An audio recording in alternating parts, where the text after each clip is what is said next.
네, 반갑습니다. 2023년도 1월 1일 사부 예배 오신 여러분 주님을 환영합니다. 우리 함께 주님을 찬양하고 주님이 예배하는 이 시간 되기 원합니다. 우리 함께 은혜로다 함께 찬양하겠습니다.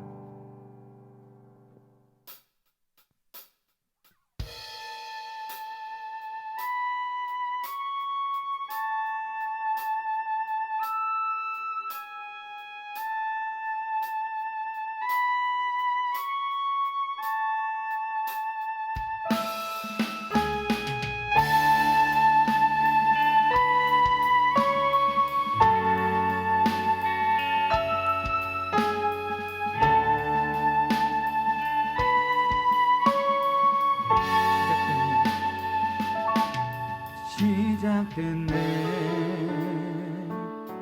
우리 주님의 능력이 나의 삶을 다스리고 새롭게 하네. 자유하네. 죄와 사망으로부터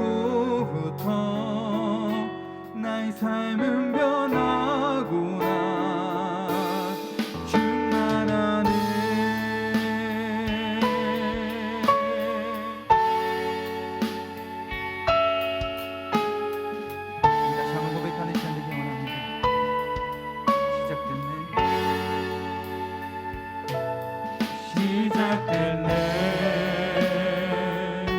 우리 주님의 능력이 나의 삶을 다스리고 새롭게 하네.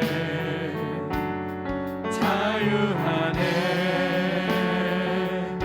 죄와 사망으로부터 나의 삶은 변하고나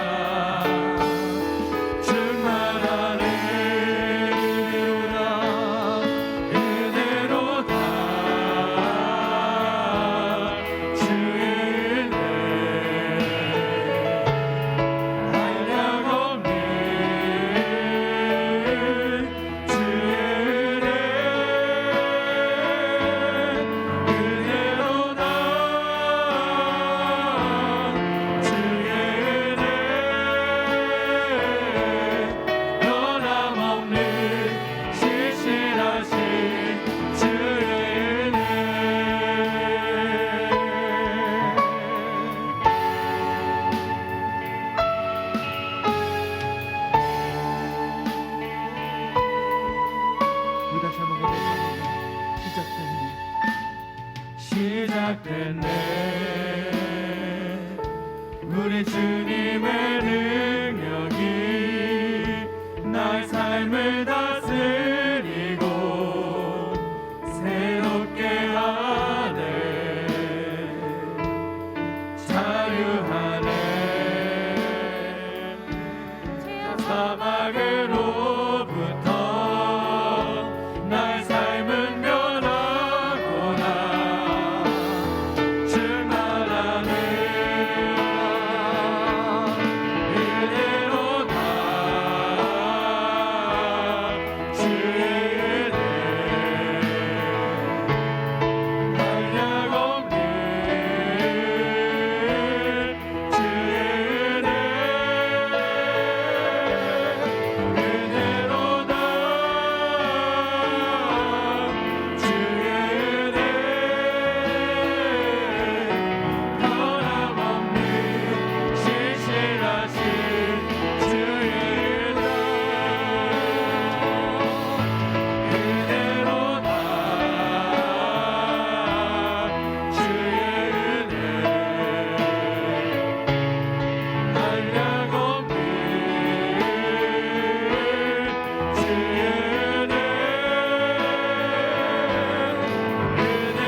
합시다. 동시에 박수 치시면서 주님을 찬양하는 이 시간 되기 원합니다.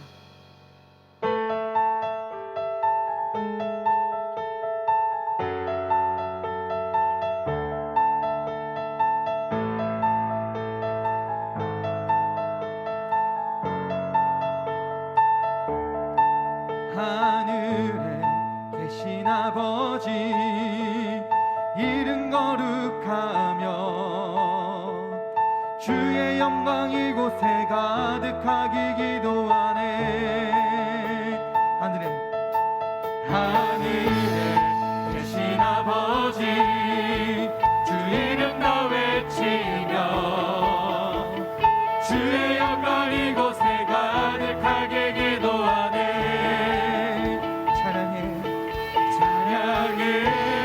새 노래로 찬양해 새 노래로 찬양해 새 노래로 주님께 주님을 알아 주님의 뜻이 하늘에 이루어지듯이 모두 선포해 자비한 주의를 이 땅에 이루어지리라.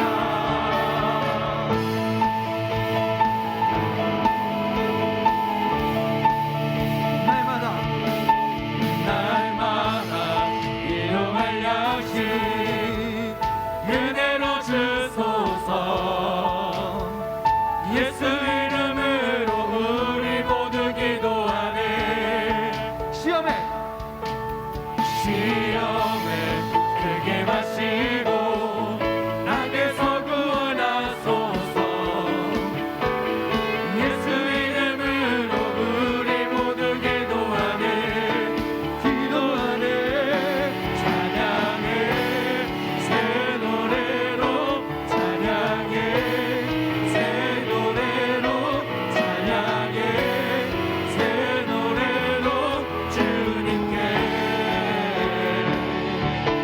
주님의 나라 주님의 뜻이 하늘에 이루어지듯이 모든 선포에 자비한 주의를 이 땅에 이루어지리라. 주님의 나라 주님의 뜻이 하늘에 이루어지듯이 모든 선포에 자비한 주의를 이 땅에 이루어지리라. 모든 나라 주께 모든 권세 주께 모든 영광 영원히 아멘. 모든 나라 주께 모든 권세 주께 모든 영광 영원히 아멘.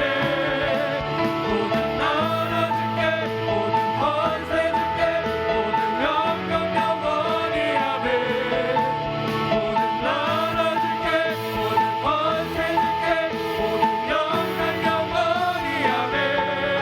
주님의 나라 주님의 뜻이 하늘에 이루어지듯이 모든 선포에 자비한 주의를 이 땅에 이루어. 주님의 나라 주님의 뜻이 하늘에 이루어지듯이 모든 선포에 자비한 주의를 고백합니다. 주님의 나라 주님의 뜻이 하늘에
기적은 일어나네. 전능하신 주 영원하신 능력의 통치자 자유가 선포되어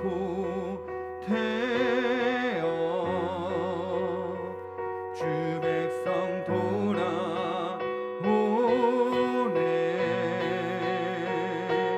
하나님 나라 임하소서. 영광과 존귀 능력과 위엄 놀라운 사랑의 기적의 하나님 지금 이곳에 오소서.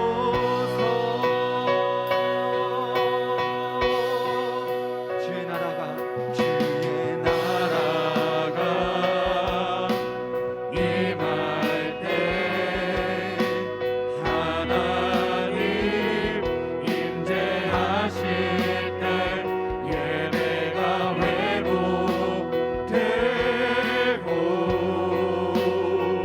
기적은 일어나네.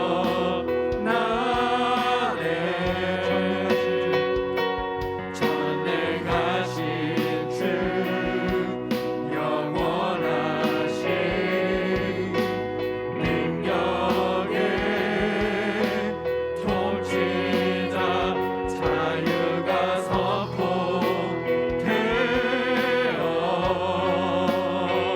주 백성 돌아오네.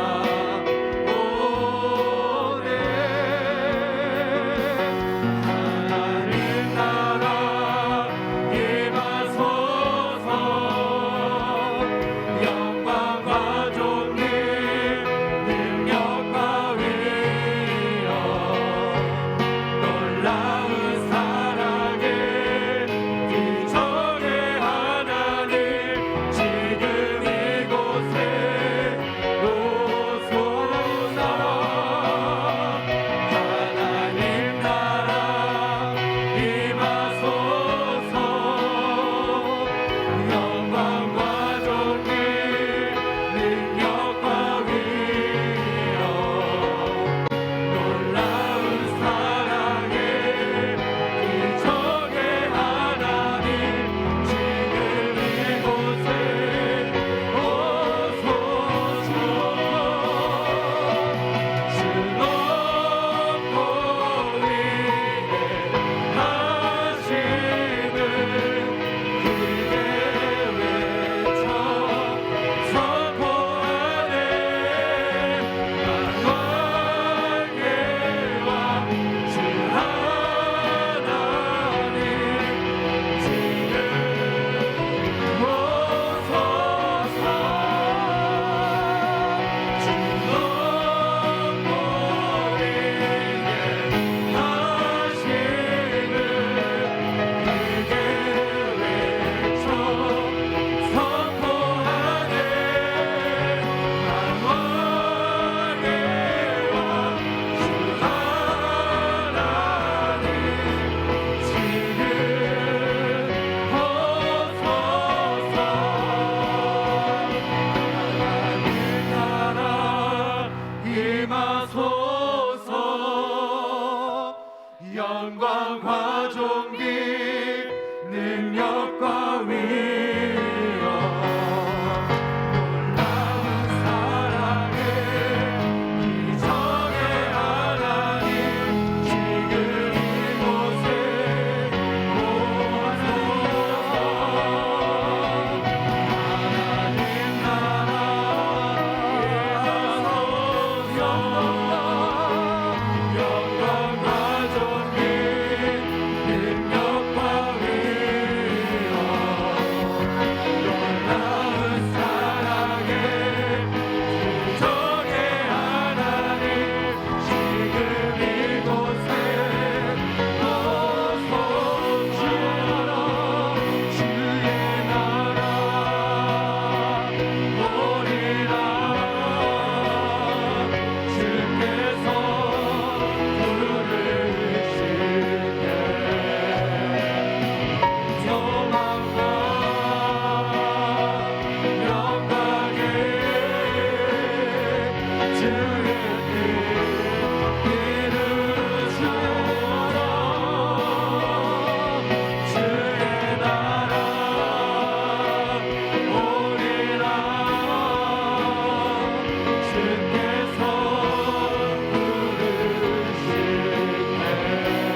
고백합니다. 주의 나라 오리라. 주께서 부르실 때 소망과 영광에 주의 뜻 이루소서.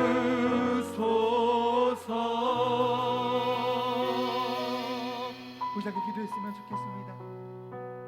우리 찬양 고백처럼 이렇게 다짐했으면 좋겠습니다. 아버지, 주님의 나라가 임하는 그 시기까지 우리가 생명을 다해, 우리 삶을 다해 주님을 찬양하고 주님이 예배하는 삶을 살기 원하겠다고 시간에 고백하고 다짐하는 시간 되기 원합니다. 2023년에는 주님께서 말씀하신 그 주님의 나라가 오는 것을 기억하며 그 주님께서 말씀하신 주님의 사명과 하나님 나라를 확장하는 삶을 살아가는 나의 삶이 되기 원한다고, 그래서 정말로 주님과 동행하는 삶, 그래서 주님과 함께하는 삶을 살기 원한다고 이 시간에 다짐하며 함께 아버지 부르시면서 이 시간에 통성으로 기도하기 원합니다. 함께 기도하겠습니다. 아버지, 주시는 아버지를 찬양하는 삶을 살기 원합니다. 아버지, 오늘도 주님만이 예배하는 삶을 살게 해주셔서 우리 모두가 예배를 시작하는 모든 사람들이 우리 주님만이 예배하는 삶을 살 수 있는 그런 삶을 살 수 있는 하나님 되어주셔서 오늘 주님만을 받으시기 원합니다.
먼저 하나님께 예배드리는 예배자로 살게 하옵소서. 지난 한 해를 돌아보면 하나님께서 우리 각자의 삶 가운데 놀라운 은혜를 베풀어 주셨건만 여전히 하나님 앞에 믿음으로 살지 못했던 부끄러운 모습들이 많았음을 고백하며 회개합니다. 연약하고 부족했던 모습은 모두 용서해 주시고 우리에게 새 마음을 주셔서 이번 한 해는 더욱더 하나님 뜻대로 살아갈 수 있도록 도와주시길 원합니다. 전쟁으로 인해 많은 무고한 희생자가 나오고 있습니다. 고통받고 상처받은 우크라이나 국민의 마음을 하나님의 사랑으로 치료해 주시고 우크라이나 안의 모든 교회와 가정들의 안전을 지켜 주시옵소서. 교회 지도자들에게 담대함을 주시고 성도들이 믿음으로 전쟁의 두려움을 이겨내게 하소서. 나라와 민족을 위해 기도합니다. 대통령과 위정자들을 축복하여 주셔서 하나님을 경외함으로 거룩한 대한민국을 세우게 하소서. 하나님의 지혜와 명철을 더하여 주셔서 모든 분야에서 하나님의 방법으로 문제를 해결해 나갈 수 있도록 인도하여 주시옵소서. 선교사님을 위해 기도합니다. 전 세계적으로 각종 질병과 바이러스로 인해 선교에 어려움을 겪고 있는 선교사님들이 계십니다. 비자와 여러 상황들 해결되어 선교지에서 헌신할 수 있도록 인도하여 주시고 건강과 안전을 지켜 주시옵소서. 저희 또한 올해 전도와 선교의 비전을 품고 복음의 씨앗을 증거할 수 있도록 힘과 능력을 허락하여 주시옵소서. 이 시간 청년 공동체를 위해 기도합니다.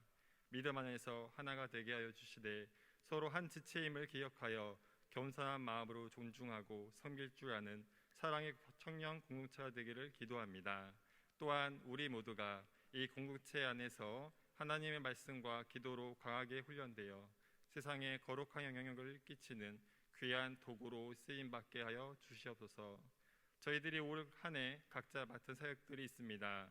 각자 맡은 역할을 잘 감당할 수 있도록 우리 환경과 여건을 열어주시고 지금의 마음으로 끝까지 헌신할 수 있도록 도와주시옵소서. 이 시간 분주했던 마음들을 내려놓고 조용히 예배하며 하나님의 인재 가운데 나아갑니다. 오직 하나님만 바라보며 예배하오니 홀로 영광 받으시고 우리 가운데 임하여 주시옵소서. 오늘 전해주시는 말씀을 통해 하나님의 뜻을 잘 깨닫고 그 말씀대로 순종하는 데까지 나아가게 하옵소서. 우리의 모든 간구에 응답하실 것을 믿으며 예수님의 이름으로 기도드립니다. 아멘.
기도하시겠습니다.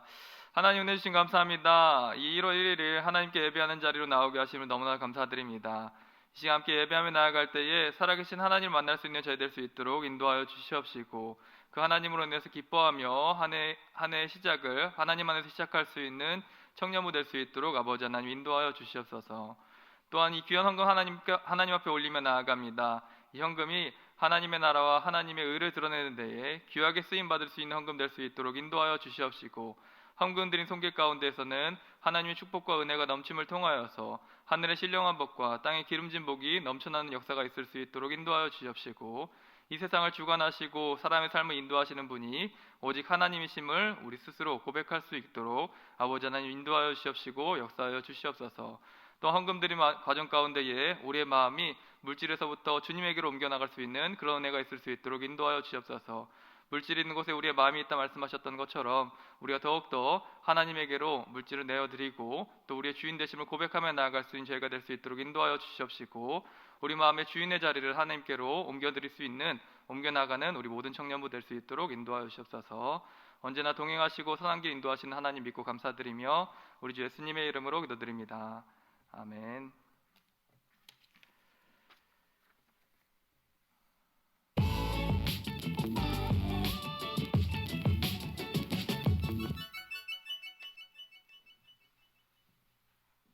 안녕하세요. 1월 첫째 주 소망 뉴스를 전해드리겠습니다. 첫 소식입니다. 신년도 바뀌는 점을 참고하여 신앙생활에 차질이 없기를 바랍니다. 오늘은 1부에서 4부까지 성찬식이 있습니다. 경건한 마음으로 참여하여 은혜 받으시기 바랍니다. 2부, 3부 예배 후에 4층 영상 예배실에서 예배위원 교육이 있습니다.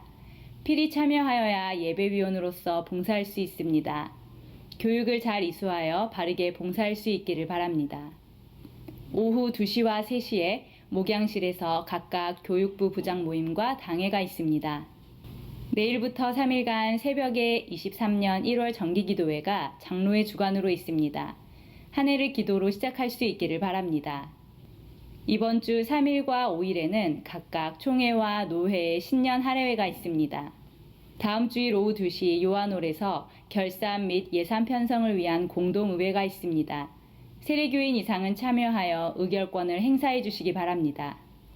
연합권사회 수련회가 14일 9시부터 오후 6시까지 양평 하이패밀리에서 진행됩니다. 모든 권사님들은 참여해 주시기 바랍니다.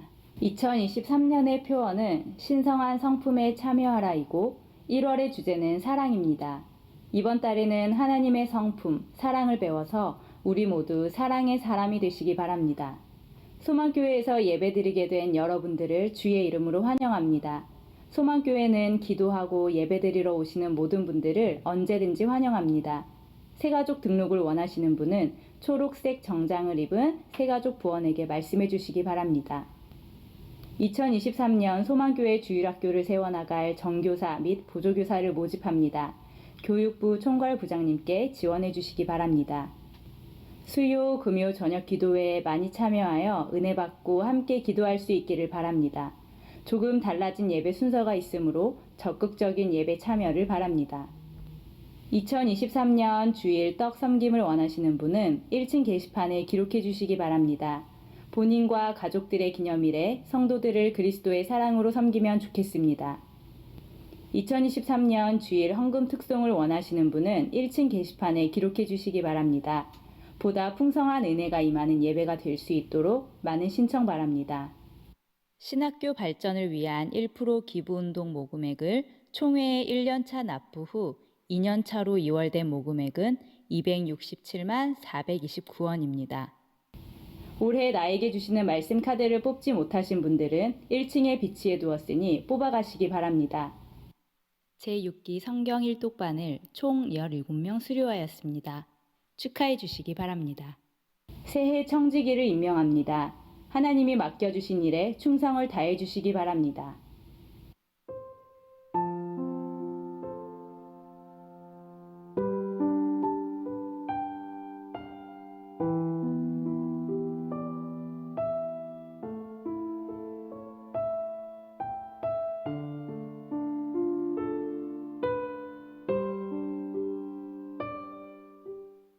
오늘 하루도 예배 가운데 큰 은혜 받으시기 바라고 신년을 맞이하여 신성한 성품에 참여하는 소망교회 성도가 되시기 바랍니다. 감사합니다. 우리 시간 성경 말씀 마태복음 2장 9절부터 11절 제가 읽겠습니다. 마태복음 2장 9절부터 11절입니다.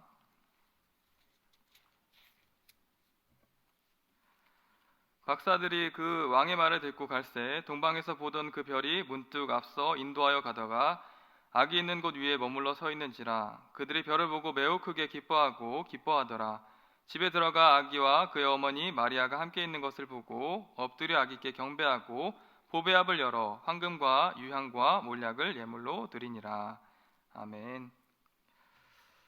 2023년 새해가 밝았습니다. 1월 1일 예배함으로 한 해를 시작하시는 여러분들 주님의 이름으로 축복합니다.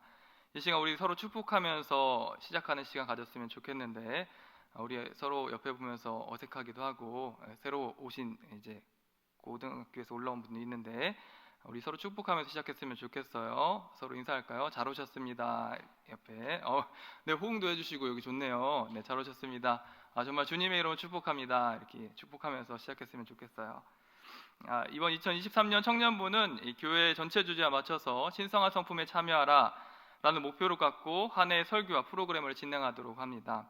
그래서 설교는 신성한 성품에 참여하라 라고 얘기했을 때 저 신성한 성품은 예수님의 성품을 이야기하는 건데 따로 상반기는 예수님의 생애와 사역을 담고 있는 복음서 위주로 특히 마태복음 중심으로 말씀을 나누도록 하고 하반기에는 그 예수님의 모범을 따라서 성도의 삶을 지침해주고 있는 일반 서신을 중심으로 설교를 하도록 하겠습니다.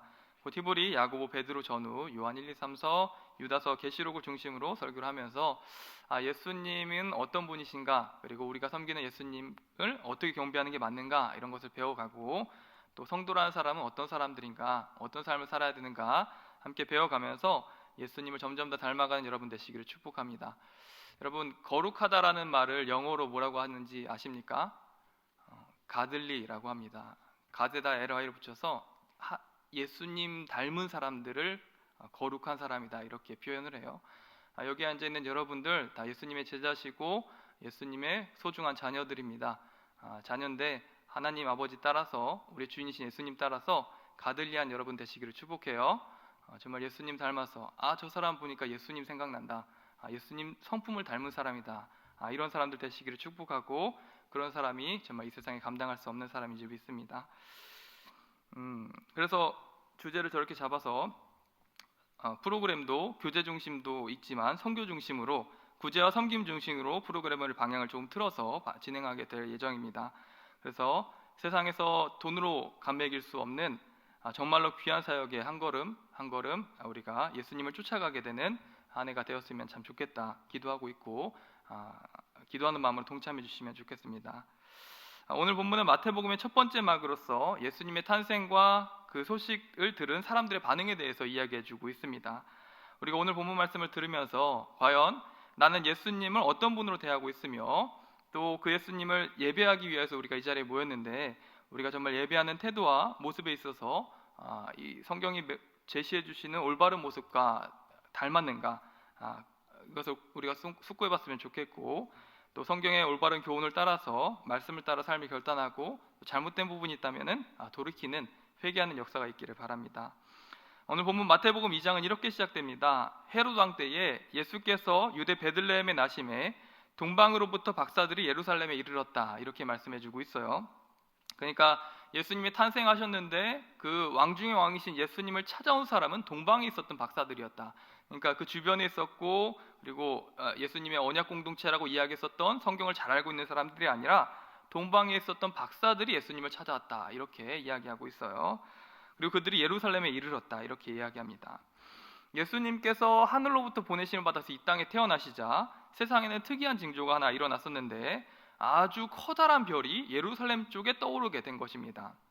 이에 그 별을 본 동방의 박사들은 그때 성경도 없었어요. 성경도 없었는데 항상 이 동방 박사들은 아마도 신의 계시를 사모하는 사람들이었고 아마 예수님을 메시아 오심을 사모했던 사람들이었던 것 같아요. 그런 마음의 준비가 있고 준비된 사람들이어서 그랬는지 동방에 있던 박사들은 예루살렘 쪽에 떠올랐었던 그 큰 별을 보면서 내가 기다렸던 그 메시아가 왔구나 이것을 감지하게 됩니다. 그래서 하나님이 보내신 징조를 깨닫고 동방에서부터 예루살렘까지 찾아오게 됩니다. 성경학자들은 이 동방에서 온 박사들이 갈대아우르, 우리 믿음의 조상 아브라함 있잖아요. 아브라함이 예루살렘까지 찾아왔었던 그 경로를 따라서 갈대아우르에서 찾아온 사람이다 이렇게 보는 게 일반적입니다. 즉 페르시아에서부터 이 동방 박사가 예루살렘까지 찾아왔다는 것입니다. 근데 페르시아에서부터 오늘 본문에 있는 예루살렘에 있는 성까지 찾아온다면 보통 얼마 정도 걸릴까요?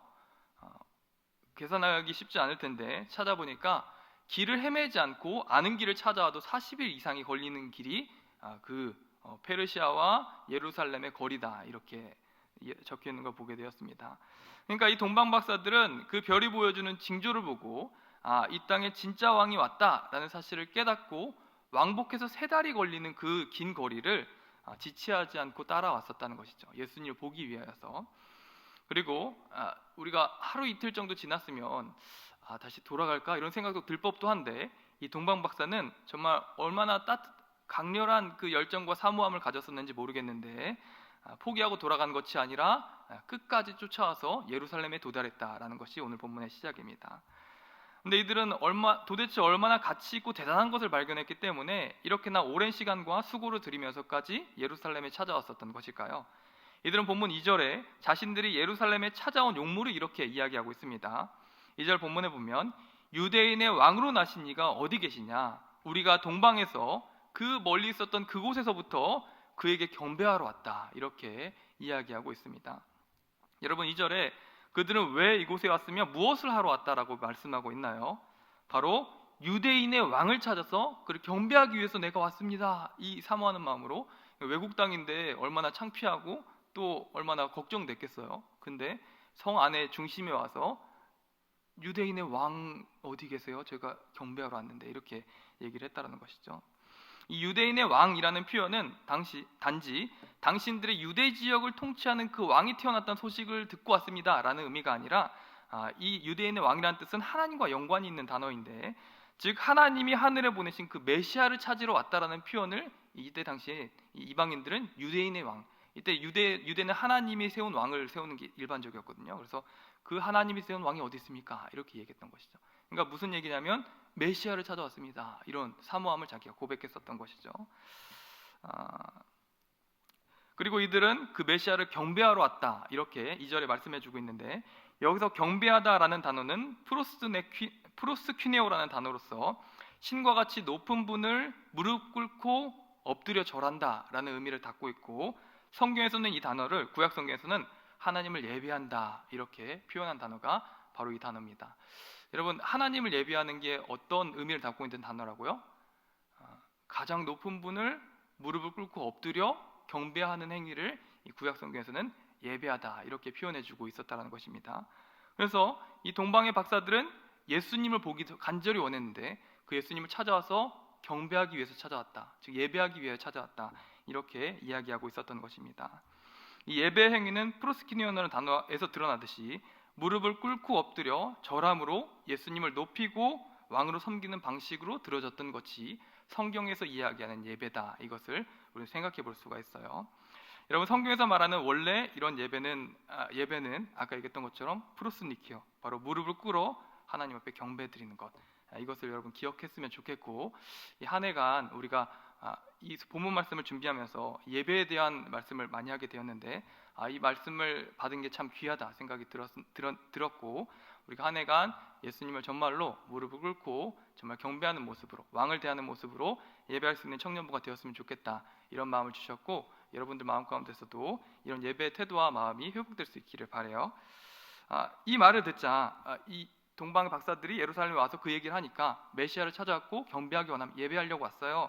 이 얘기를 듣자 예루살렘에서는 본문에 보니까 소동이 일어났다, 이렇게 표현이 됩니다.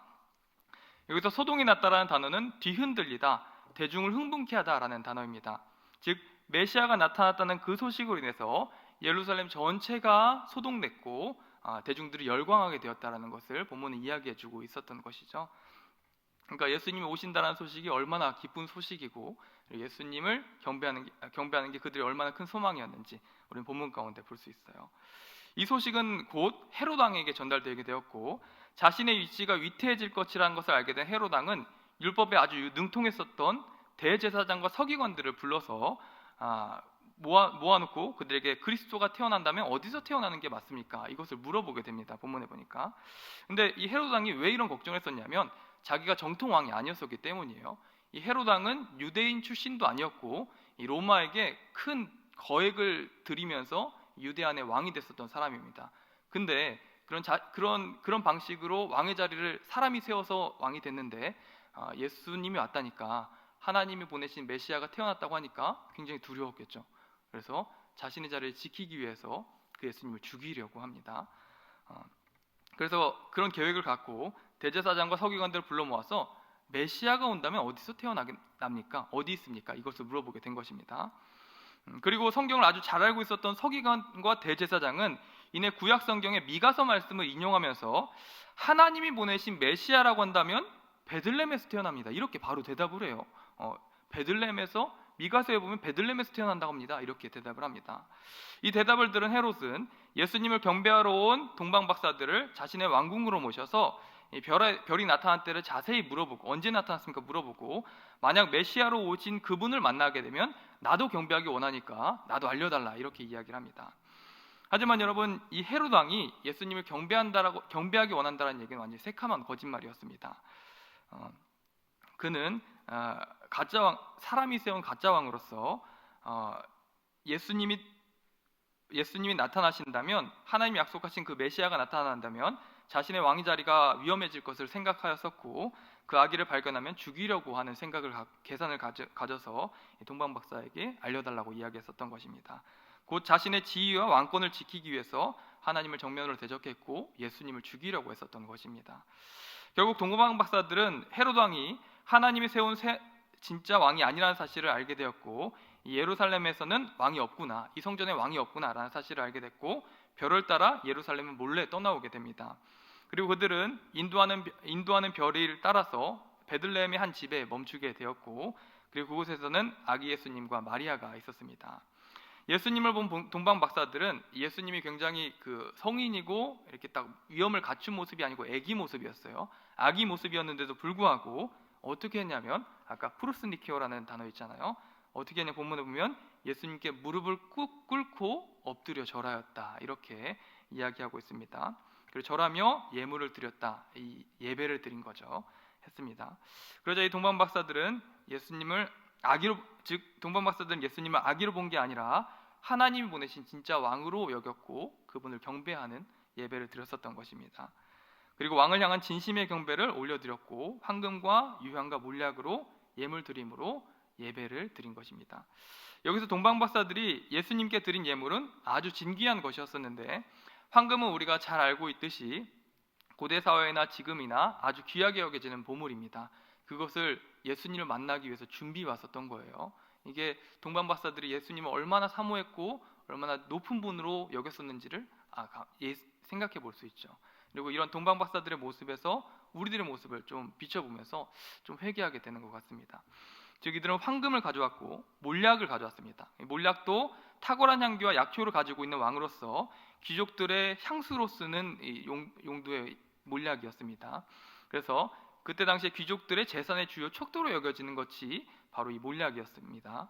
그리고 유향은 향이 좋아서 몰약과 섞어서 향수로 만들기도 했었고, 약효가 굉장히 뛰어나서 아주 고급 약재로 쓰였던 것이 바로 그 유향이었습니다.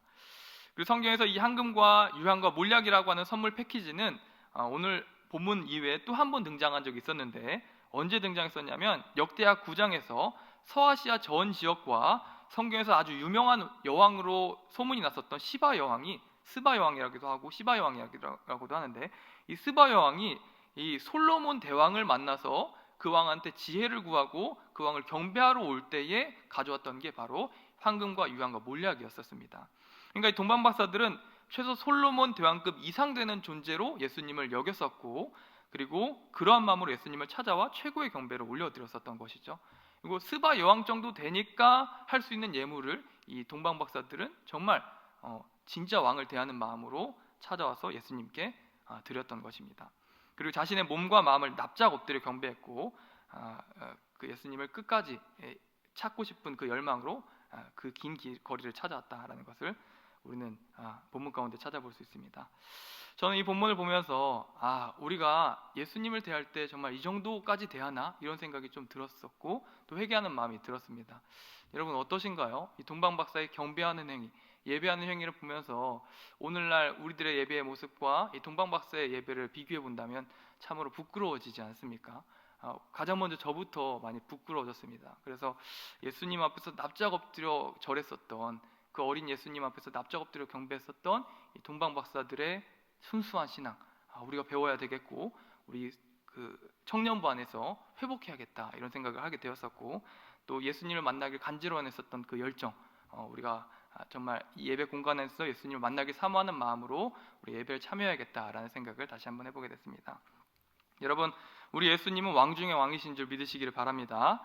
새해를 시작하면서 이 말씀으로 시작하게 된 것이 참 감사하고, 우리가 정말로 이런 예배를 회복하자는 열정과 마음을 품으면서 설교를 준비하게 되었습니다. 내용을 좀 정리해보자면, 오늘 본문을 통해서 소개되는 예배의 올바른 모습과 자세는 무엇이었을까요? 첫 번째로 예배에서는 하나님과의 인격적인 만남의 사모함이 있어야 된다는 것이 첫 번째 교훈입니다. 오늘 본문의 동방박사들은 예수님의 탄생을 표시하는 별을 보자, 예수님이 태어났다라는 그 신호를 보자, 오늘 본문에 보면은 동방박사들은 예수님을 만나고자 하는 큰 열망에 빠지게 됐고, 중간에 포기하지 않으면서 한 달이 넘는 엄청나게 긴 기간을 예수님을 찾아왔습니다. 그러니까 그 마음에 예수님을 만나고자 하는 열망이 얼마나 컸는가, 이런 것을 볼 수가 있는 것이죠. 여러분, 이 예배 자리에 나와서 여러분 과연 그 열망으로 우리 예배하고 있는지 한번 생각해 보게 됐습니다.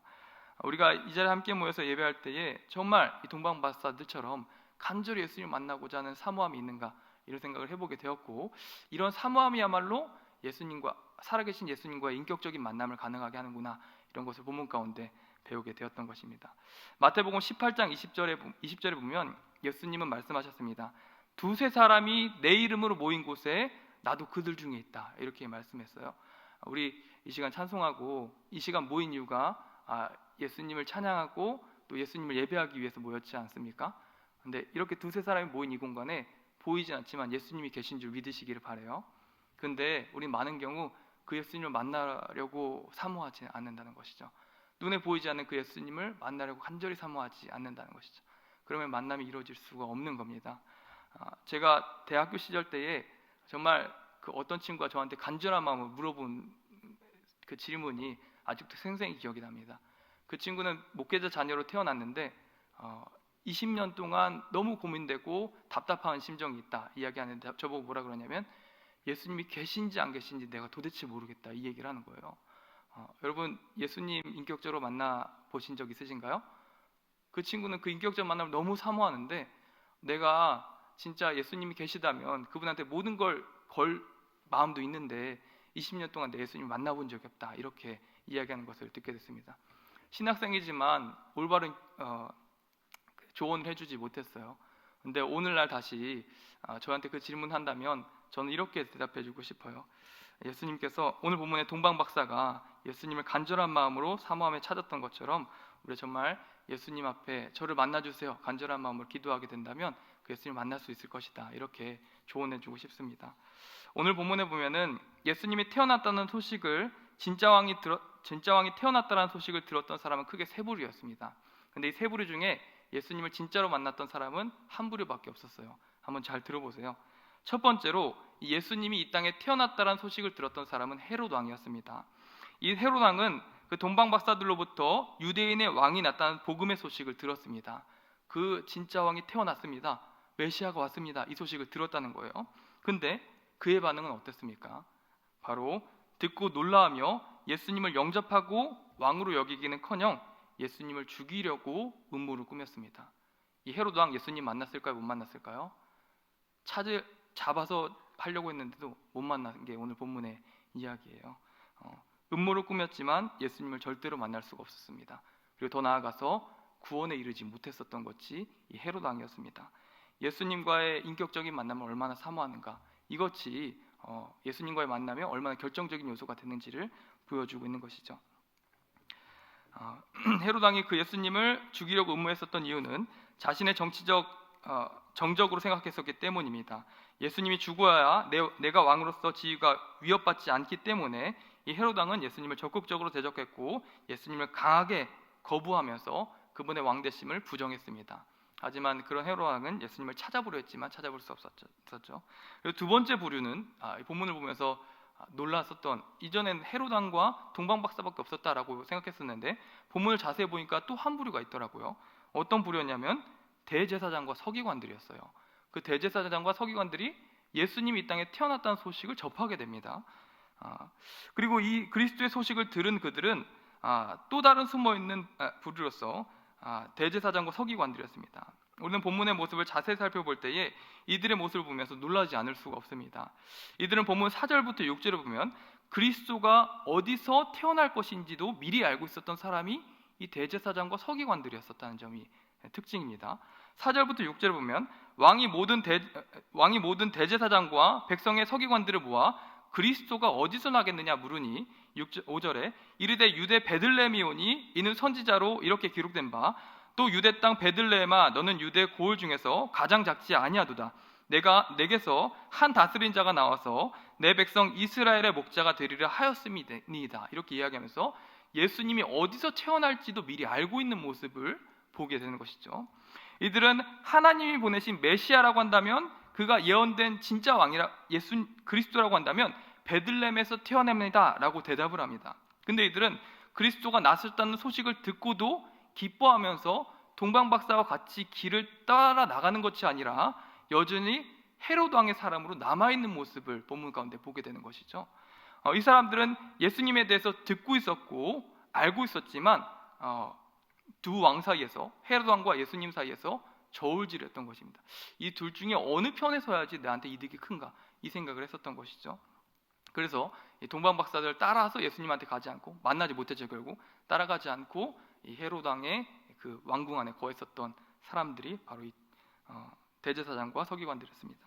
그리고 마지막으로 복음의 소식을 들었었던 마지막 부류는 동방 박사들이었습니다. 이들은 예수님에 대해서 사실 아는 바가 별로 없었어요. 대제사장과 서기관들에 비하면 여기 여러분들 예수님에 대해서 많이 들었고 어렸을 때부터 신앙생활했는데 정말 이 동방 박사들은 거의 어떻게 보면 초신자와 같은 사람이었던 것이죠. 근데 이 초신자가 유일하게 예수님 발견했다는 거예요. 뭐냐면 사모함 그거 하나 때문에, 예수님 만나고자 하는 그 사모함 하나 때문에. 그는 예수님에 대해서 아는 바가 별로 없었지만 그리스도를 만나야겠다는 일념과 믿음을 갖고 아주 값비싼 예물을 미리 준비하였고 먼 길을 포기하지 않고 찾아왔습니다.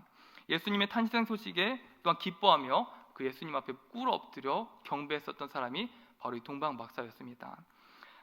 우리가 이 말씀을 보면서 이 세 부류로 돌아보면서 한번 생각해 봤으면 좋겠어요. 성경이 예수님의 복음의 소식에 대해서 이렇게 세 부류의 사람이 있다고 소개한다면 나는 과연 이 세 사람 중에 어디에 속했는가 한번 묵상해 봤으면 좋겠습니다. 여러분, 현 시대에서도 복음에 대해 사람들의 반응은 다양합니다. 헤로드 왕처럼 기독교를 무조건 적대시하고 마음에 대한 강한 반발심, 또 기독교와 예수님에 대한 반대와 거부를 하는 사람이 있는가 하면 우리 중에는 없죠. 그런 사람 없을 것 같아요. 있는가 하면 또한 대제사장과 서기관들처럼 복음을 듣고도 세상과 예수님을 저울질하고 그분을 메시아라고 고백하길 부끄러워하거나 또한 꺼려하는 사람들이 있습니다. 자기의 이익과 편의에 따라서 아무 반응을 보이지 않기도 하고 예수님을 따라서 쫓아나오지 않기도 한다는 것입니다.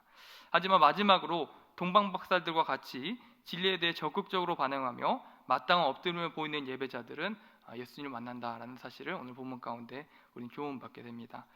나는 이 세 부류 중에 현재 어디에 속했는가, 그리고 나는 어디에 속해야 마땅한가 한 주간 깊이 생각해 보시길 바라고, 또 나에게 부족한 모습이 있다면 번화받기를 기도하며 예수님과의 만남을 간절히 사모하는 여러분 되시기를 축복합니다.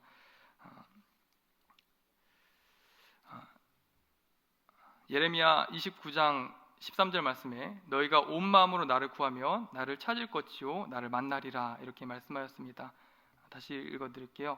예레미야 29장 13절 말씀에 너희가, 여기 있는 여러분, 너희가 온 마음으로 나를 구하면 나를 찾을 것이요 나를 만나리라 이렇게 말씀했다는 것이죠. 두세 사람이 나의 이름으로 모인 이곳에 예수님이 계신데 우리가 마음과 태도를 어떻게 해야 될까? 온 마음으로 예수님을 구하고 나를 찾는다면, 예수님 저를 만나주세요 찾는다면 나를 만나리라 이렇게 말씀해 주시는 것이죠. 복음서에 보면 이런 예가 너무나도 많아요. 여러분, 예수님의 부활의 첫 증인이 누군지 혹시 아시나요? 마리아였습니다. 세 명의 마리아였어요.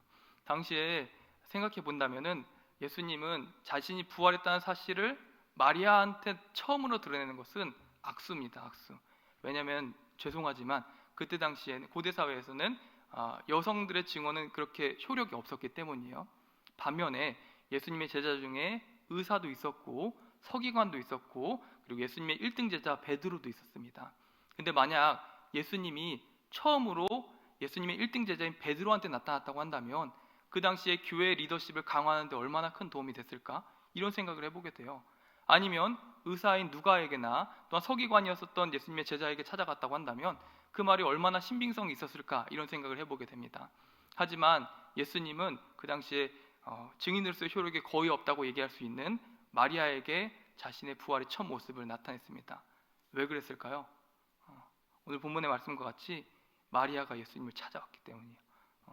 예수님 무덤에 찾아왔었죠. 마리아가 예수님 예수님 어디 계세요? 찾았고 예수님 간절히 만나기 사모했었기 때문에 예수님은 다른 세상적인 기준으로 판단하시지 않고 자기를 만나기 간절히 사모했었던 마리아에게 첫 번째로 찾아가셨던 것이죠. 우리들 중에서도 이런 사모함으로 이번 한 해간 예수님을 간절히 만나기 사모하는 여러분 되시기를 축복하고, 그리고 이 한 해가 계속 예수님을 만나고 또 은혜로 더 충만해지는 예배 시간이 되기를 간절히 축복합니다. 첫 번째로 우리가 예배를 어떻게 드려야 되는가? 첫 번째는 예수님을 정말 만나기 사모하는 마음. 동방 박사가 한 달이 넘는 기간에 예수님을 찾아서 정말 만나고 싶습니다 해서 찾았던 것처럼, 유일하게 찾았던 것처럼 예배 시간에 하나님이 함께 계시지만 우리가 예수님 만남을 사모해야 된다. 이 한 가지 너무 반복해서 얘기했죠. 그것을 기억했으면 좋겠습니다. 두 번째는 우리가 예배 드릴 때 동방 박사처럼 예수님께 꿇어 엎드려 경배하는 예배의 태도를 갖춰야 된다라는 것이 오늘 본문의 두 번째 교훈입니다. 마치 진짜 왕을 대하는 것처럼 예수님 앞에 나의 몸과 마음을 꿇어 엎드려서 왕을 대하듯이 예수님을 경배해야지 진정한 예배라는 것입니다. 저는 목사죠. 신학교를 나왔어요. 근데 신학교 2학년 때 얼마나 열심히 했었는지 보통 뭐 잘난 사람이 아니고 열심히 하는 사람이 기독교 동아리의 그 회장이 되잖아요. 2학년밖에 안 됐는데 회장을 떠맡게 되었습니다. 근데 제 생각에 그때에는 제가 신앙생활 제일 잘하는 줄 알았어요.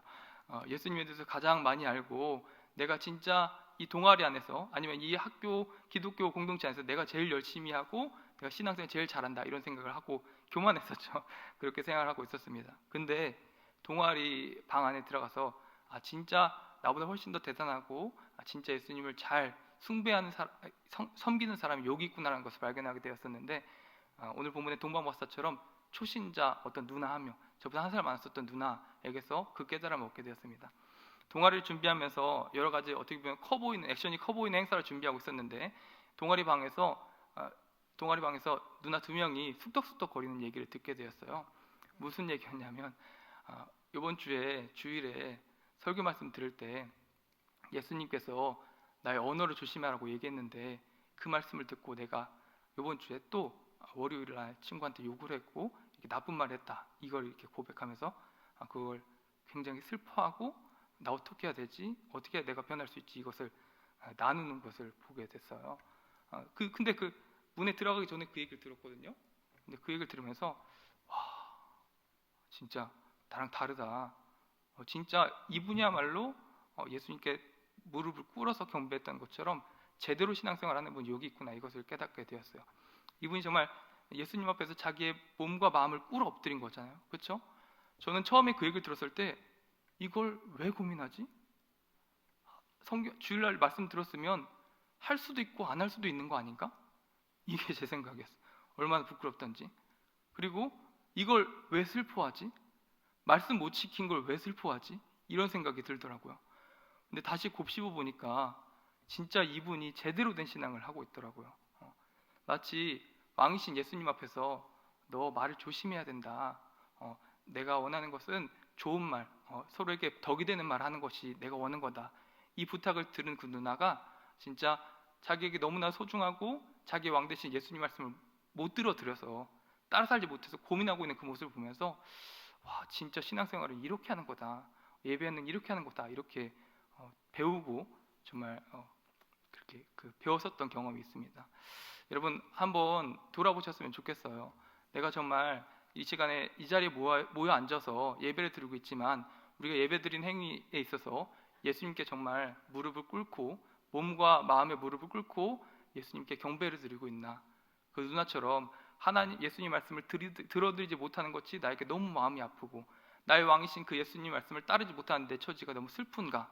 이 사실 우리가 생각해봤으면 좋겠고 진짜 예배라는 것은 오늘 본문의 동방 박사가 작은 아기였지만 그 예수님 앞에서 자기의 몸을 꿇어 엎드렸던 것처럼 우리가 정말 예수님 앞에서 완전히 항복하여서 주님 말씀이 옳습니다. 이렇게 꿇어 엎드리는 것이 참 예배다라는 것을 오늘 본문 가운데 교훈받게 됩니다.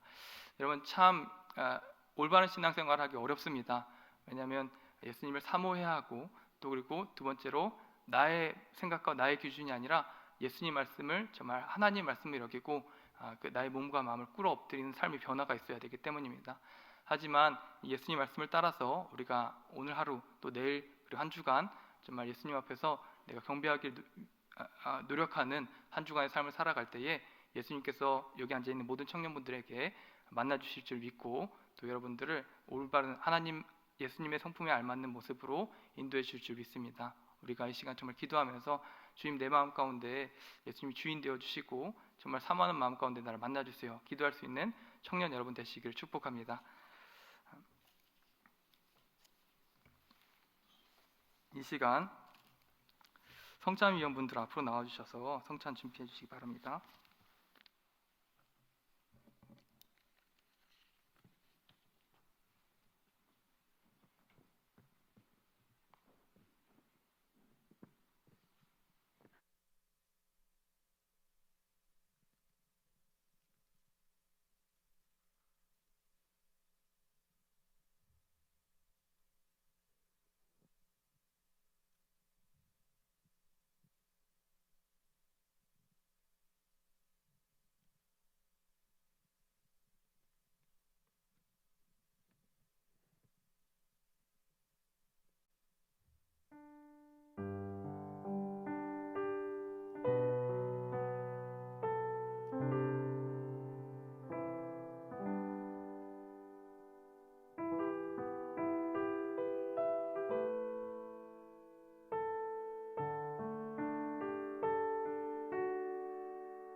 예수님께서 십자가를 지시기 전 제자들에게 내가 다시 돌아올 때까지 이 예식을 집행하라 명령하신 예식입니다. 우리가 예수님의 말씀에 순종하고 또 예수님의 구원 사역을 믿는 엄숙한 마음으로서 이 예식에 참여하시기를 바랍니다. 먼저 기도하며 시작하도록 하겠습니다. 하나님 은혜 주신 감사합니다. 우리가 이 시간 예수님의 제자들이요 예수님의 종으로서 이 시간 예수님께서 명령하신 이 거룩한 예식을 집행하며 나아갑니다. 하나님 이 시간 역사해 주심을 통하여서 우리가 예수님과 하나 되었다는 사실을 더욱더 믿고 확인할 수 있는 저희 될 수 있도록 인도하여 주시옵시고 이 성찬식을 집행하며 나아갈 때에 정말 나의 주인 되시며 나의 구원 되시는 예수님을 더욱더 바라보고 그 예수님을 향한 믿음이 커져 나가는 그런 예식 될 수 있도록 주님 인도하여 주시옵소서. 우리에게 선한 길 인도하신 주님 믿고 감사드리며 우리 주 예수님의 이름으로 기도드립니다. 아멘. 분병하겠습니다.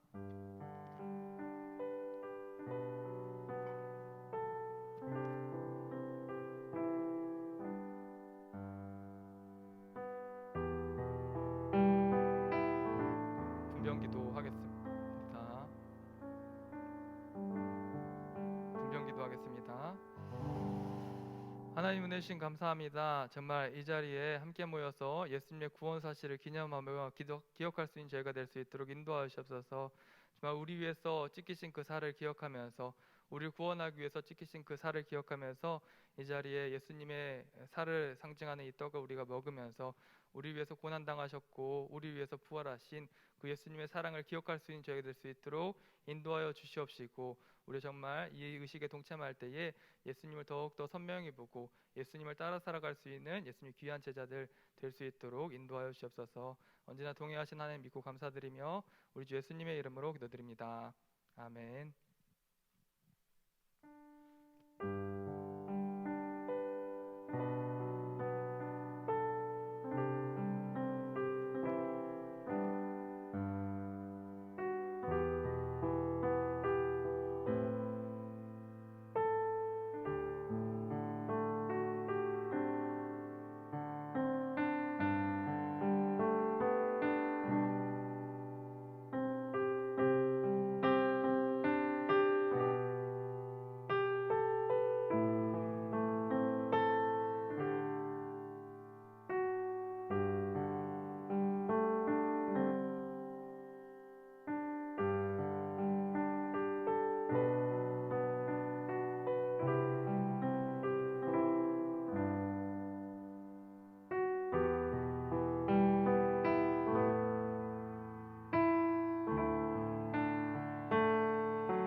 이어서 분전하겠습니다.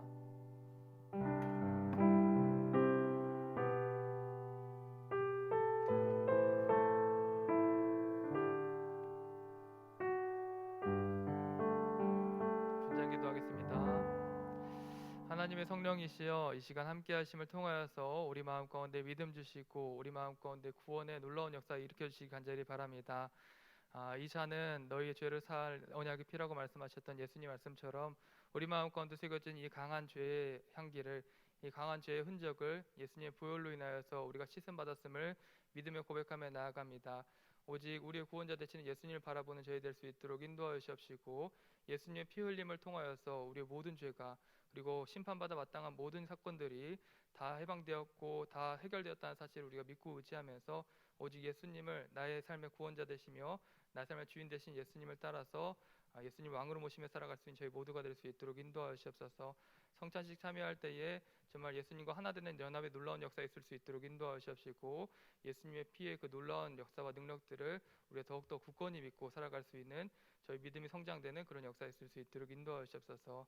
언제나 동행하신 줄 믿고 감사드리며 우리 주 예수님의 이름으로 기도드립니다. 아멘.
혹시 떡을 받았는데 잔을 받지 못한 사람이 있다면 손들어서 피워주시기 바랍니다.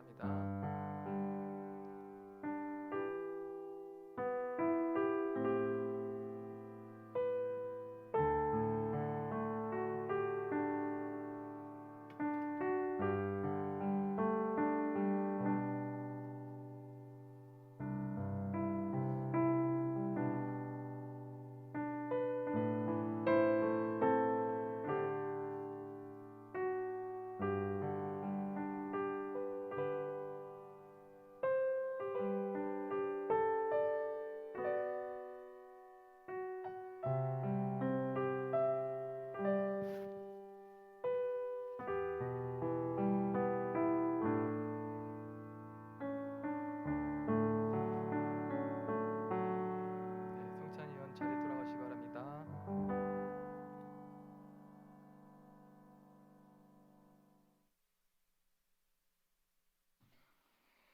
축도하심으로 모든 예배 순서를 마치도록 하겠습니다.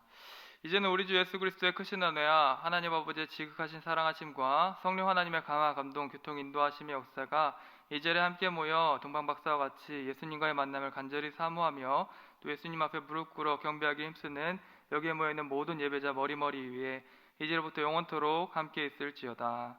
아멘.